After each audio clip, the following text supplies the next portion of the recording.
এখন আমরা লো carbon intensive বলি বা যেটাই বলি না কেন, আমরা এনভায়রনমেন্টাল পারফরমেন্সে আমাদের র্যাঙ্কিং হয় 180টা দেশের মধ্যে 179 নম্বর। আমাদের বায়ু দূষণে আমরা হই শীর্ষ। বেশ কয়েকজন আমাকে ফেসবুকে অভিনন্দন জানাচ্ছেন, আমার আমলে নাকি আমরা 1 নম্বর হয়েছি। আসলে গত 5-7 বছর যাবতই আমরা 1 নম্বর হয়েছি এবং সেখানে কাজ খুব কম হয়েছে। দুঃখের বিষয়টা হচ্ছে এইটাই, এবং এটার কাজ এত কম হয়েছে যে এটা নিয়ে আমরাও আদালতে গেছি, আদালত থেকে আদেশ এনেছি যে বায়ু দূষণ নিয়ন্ত্রণ বিধিমালা করতে হবে, ডিগ্রেডেড ওয়াটারশেড ঘোষণা করতে হবে, কয়েকটা অ্যাক্টিভিটি কন্ট্রোল করতে হবে, কিন্তু সেগুলোর কিছুই হয় নাই। ফলে আমি বলছি যে বায়ু দূষণ নিয়ন্ত্রণের কার্যক্রম শুরুর দায়িত্ব আমি নিব, কিন্তু বায়ু দূষণের দায় আমি নিতে পারবো না, নদী দূষণের দায় আমি নিতে পারবো না। আমি নদী দূষণ করি নাই, কিন্তু দায়িত্ব আমি নিব এবং দায়িত্ব নিয়ে আমরা কর্মপরিকল্পনাটা ফাইনাল করে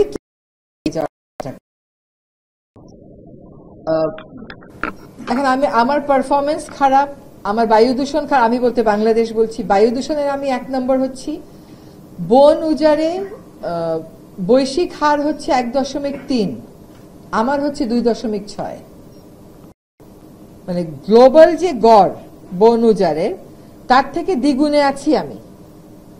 এবং এটা তো আসলে বিদেশি পরিসংখ্যানের দরকার হয় না, আমরা যারা দেশে থাকি তারাই বুঝতে পারি বিষয়টাকে।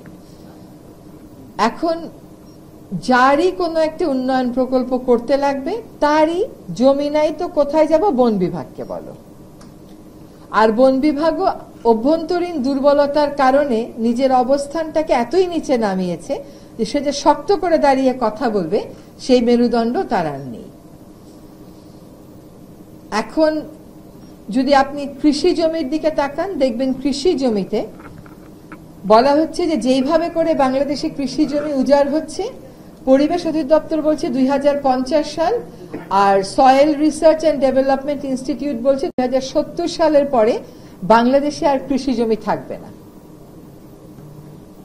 এখন এইরকম বাস্তবতায় দাঁড়িয়ে আমাদেরকে আজকে ল্যান্ডের মাধ্যমে এনডিসি টার্গেট ফুলফিলের আলোচনা করছি।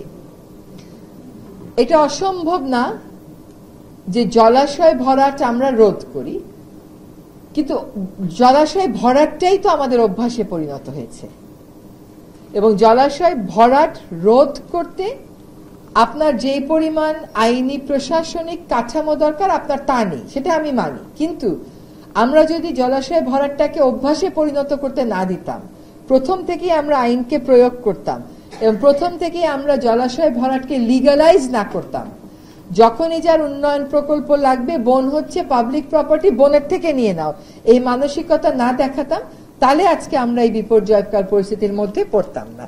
কিন্তু বিপর্যয়ের গল্প আর বলে লাভ নেই, সামনে তো আমাদের এগিয়ে যেতে হবে। আমরা চলেন এগিয়ে যাওয়ার গল্প বলি।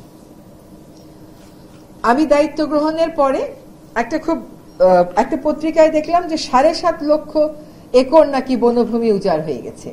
আসলে তা না, গাজীপুরে মানে আমরাও দায়িত্ব নেওয়ার আগে আসলে 5 তারিখ থেকে নিয়ে শুরু করে এখনো পর্যন্ত 90 একর বনভূমি বেদখল হয়ে গেছে।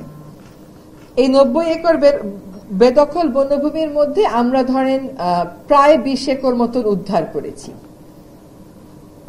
বাকিটাও আমাদেরকে উদ্ধার এখানেই উদ্ধার করতে, কিন্তু সেটাকে যে গতদিন যখন উদ্ধার করতে যাওয়া হয়েছে, ঢিলা মেরে ইউএনওর গাড়ির গ্লাস ভেঙে দিয়েছে, ইউএনওর হাতে আঘাত দিয়েছে। আমরা ইতোমধ্যে 700 একর বনভূমি ফেরত এনেছি, যেটা বিসিএস প্রশিক্ষণ একাডেমি করার কথা ছিল, পাহাড় এবং বনভূমি, সেটা আমরা ফেরত এনেছি চিঠি লিখে যে এইভাবে করে কলমের খোঁচায় বনকে নিয়ে প্রশিক্ষণ একাডেমি করা যায় না। যেখানে বাফুফের 20 একর বাফুফের প্রশিক্ষণ করার কথা ছিল, সেটাও আমরা ফেরত এনেছি।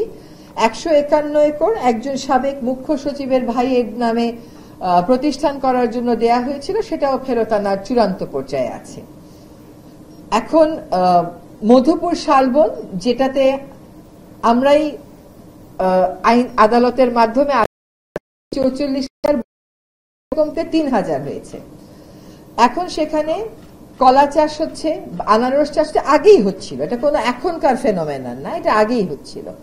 তো আমরা যে আদালত থেকে রায়টা আনতে সক্ষম হয়েছিলাম, সেখানে আদালত বলেছিল কমিটি করে দেবে, সেই কমিটি শালবনের সীমানা চিহ্নিত করবে, শালবন ফিরিয়ে আনবে, কিভাবে সে একটা অ্যাকশন প্ল্যান করবে, এবং বাণিজ্যিকভাবে কলা আর আনারস চাষ হবে না, তবে প্রথাগত বনবাসীরা যদি তাদের নিত্য প্রয়োজনের জন্য চাষ করতে চায় সেখানে কোনো বাধা নেই, এবং তাদের ভূমির অধিকারও নিষ্পত্তি করতে হবে। সেই মামলার রায় পেয়েছি হয়তো 2017 সালে। তারপরে এই যে আমার দায়িত্ব গ্রহণের পরে কমিটির প্রথম মিটিং হল। কমিটি নিয়মিতই মিটিং করছে, কিন্তু দখল যদি আমরা বেশি দিন টিকিয়ে রাখি তাহলে মুশকিল হয়, যারা দখলদার তারা কিন্তু অনেক শক্তি সঞ্চার করে ফেলে। তারা বলতে থাকে আমার এখানে বাড়ি করে ফেলেছি, আমার এখানে কৃষি জমি আছে, আমার ইনভেস্টমেন্ট, কিন্তু সেই প্রক্রিয়াও শুরু হয়েছে। এখন হচ্ছে যে কাসাবা চাষ করছে পার্বত্য চট্টগ্রামে। যখনই বললাম যে পলিথিন সরাতে হবে, আগে যখন পরিবেশ আন্দোলন করতাম শুনতাম সবাই চারপাশে বলতো যে পলিথিন শপিং ব্যাগের নিষেধাজ্ঞাটা সরকার কার্যকর করে না কেন। এখন একটা গ্রুপ বেরিয়েছে যে পলিথিন শপিং ব্যাগ নিষিদ্ধ করলো, বিকল্প দিল না কেন। তাইলে কি আমি পলিথিন শপিং ব্যাগ যতটা ব্যবহৃত হয় তার বিকল্প পাট আর চটের ব্যাগ বানিয়ে তারপরে 2002 সালের নিষেধাজ্ঞা, এটা একটা সাইমালটেনিয়াস প্রসেস হবে। মার্কেট কি কখনো খালি থাকে? আমার তো জানা মতে খালি থাকে না। এটা অভ্যাসেরও ব্যাপার, এটা আইন প্রয়োগেরও ব্যাপার।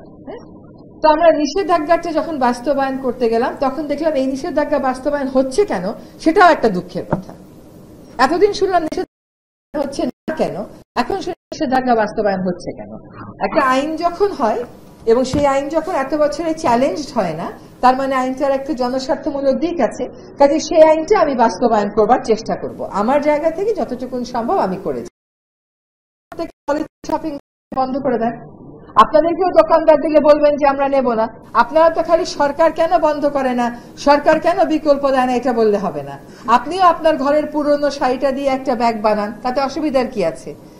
যেই না আমরা পলিথিন শপিং ব্যাগে নিষেধাজ্ঞার ব্যাপারে, অমনি যেই পাটের বেইলের দাম ছিল 28 টাকা, ওটা হয়ে গেল 40 টাকা। এখন এই বাধাও তো আপনাকে দূর করতে হবে।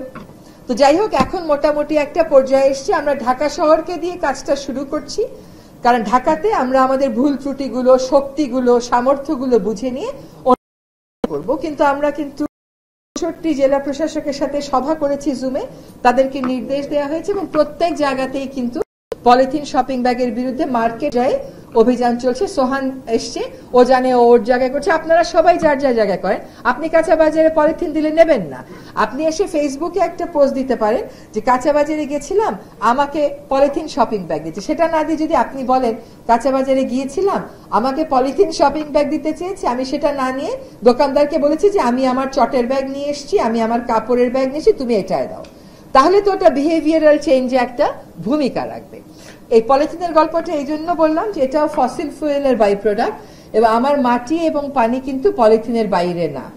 এখন যদি একটা নদী আমি দূষণমুক্ত করতে চাই, এক একটা নদীতে কাজ যদি শুরু করি, দূষণমুক্ত তার আমরা করতে পারবো না অল্প সময়, বাট অ্যাকশন প্ল্যান করে কাজটা শুরু করে দিয়ে যেতে পারবো।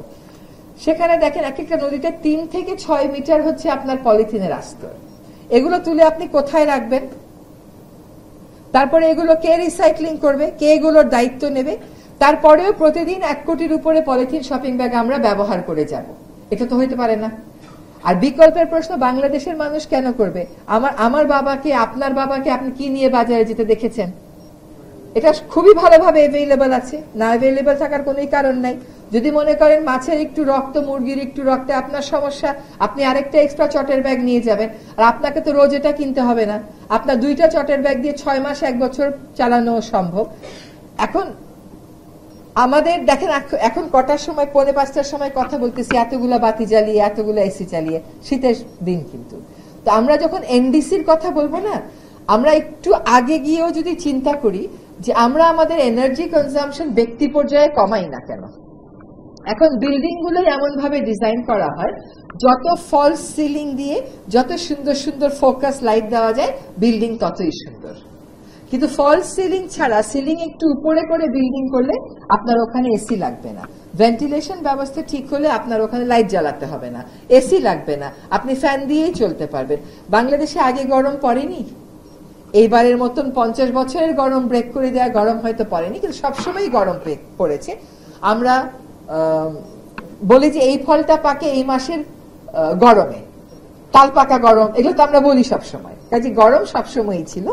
কিন্তু আমাদের এখন সবারই এসি একটা অপরিহার্য বিষয় হয়ে গেছে। আমাদের সচিবালয়গুলো এরকম ভাবে ডিজাইন যে আমরা বাতাস নিঃশ্বাস নেওয়ার আমাদের কোনো সিস্টেম নাই, পুরোটা জিনিসই হচ্ছে ব্লকড, এবং আপনার জানলা খোলার উপায় নেই, কারণ জানলা খুললে সচিবালয়ের বাইরের রাস্তা থেকে যে হর্নের আওয়াজ আসে আপনি আর কোনো কাজ করতে পারবেন না। এখন বিহেভিয়ারাল চেঞ্জ ইজ ইম্পর্টেন্ট। আমি বলবো এনডিসি নিয়ে আমরা কথা বলার সাথে সাথে আমরা যেন এনার্জি কনজাম্পশনে নিজেরাও সাশ্রয়ী হই, আমাদের বাড়ির ডিজাইন, অফিসের ডিজাইন এগুলোও যেন পরিবর্তিত হয়, এটাও যেন মাথায় রাখি।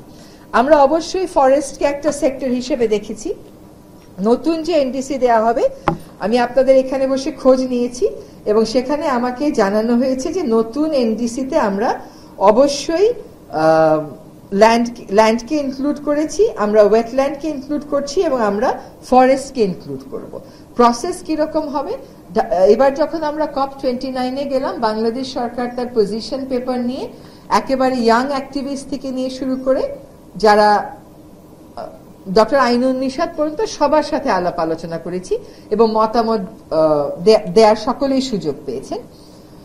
এখানে একটা ডিপ্লোম্যাটিক বিষয় আছে, কোন কান্ট্রির পজিশন পেপার কি হবে নেগোসিয়েশনে যাওয়ার আগে এটা বলে দিলে নাকি নেগোসিয়েশনে গিয়ে একটু অসুবিধা হয়। ধরেন আপনি একটা পজিশন থেকে শিফট করবেন বা আপনার প্রতিপক্ষ আপনার পজিশন জেনে যায়, এই জন্য এটা পুরোটা পাবলিক করে দেওয়া আমাদের পক্ষে সম্ভব হয় না। কিন্তু যারা এই প্রসেসে জড়িত ছিলেন ব্রিফিং পেপারে তারা সকলেই আমন্ত্রিত ছিলেন।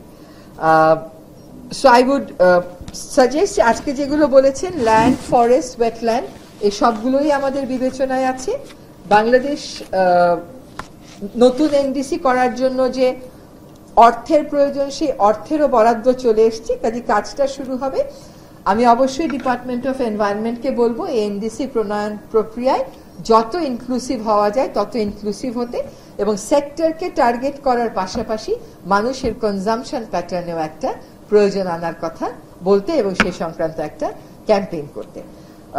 আশা করি যে আমাদের নিজেদের দেশের বাতাস, নিজেদের দেশের মাটি আমরা কেমিক্যাল, পলিথিন এগুলো থেকে মুক্ত রাখতে যার যার জায়গা থেকে অবস্থান চালিয়ে যাব।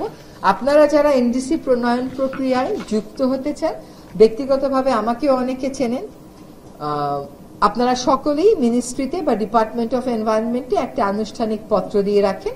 আমি এনশিওর করব যে এনডিসি প্রণয়ন প্রক্রিয়ায় আপনাদের কথা যেন ডিপার্টমেন্ট অফ এনভায়রনমেন্ট শুনে। ধন্যবাদ।